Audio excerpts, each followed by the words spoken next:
sme sa smiali, veď nový dom už čakal. Ráno ešte sníval, Boh vie, kto ho tam volal. Kávu mu varila, vo dverách ticho stála. Volala ho nežne, no odpoveď už kala.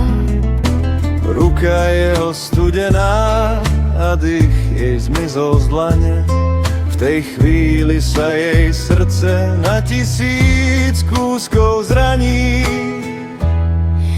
Dva balóny, čo leteli do neba až hviezdám, sľubovali večnosť, že zostaneme navždy spolu len dvaja. Teraz jeden v nebi visí, druhý v mojom srdci plače. Kde si, láska moja, prečo ťa Boh tak skoro vzal mi preč?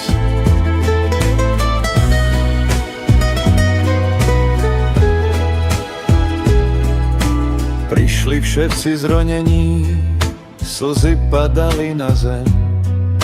Jeho otec kričal k nebu, nech mu vráti jeho sen. 25 rokov mladý, smiech mal v očiach zapísaný. Plány plné ciest a svetla, všetko vzal nám jeden ránik. Odišiel tak náhle, bez posledného slova, no jeho láska žije, v nej stále dýcha znova. Dva balóny, čo leteli do neba až k hviezdam, sľubovali večnosť, že zostaneme navždy spolu len dvaja.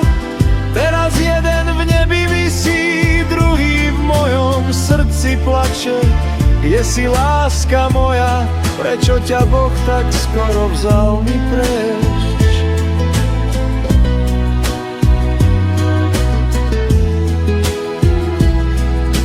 V Istanbule hovoril, že nikdy ma nenechá. V jeho dlani bol môj život, moja duša odovzdaná. Dnes mu sviečku zapálim, nech mu cesta jasne svieti, kým raz znova prídem k nemu, tam, kde večnosť kvety letí. Dva balóny, čo leteli, nesli sľub až nad oblaky. Keby som ťa mohla držať, nech sa zráti tento smútok krátky. Jeden balón k tebe letí, druhý v sebe navždy nosí. Milujem ťa, láska moja,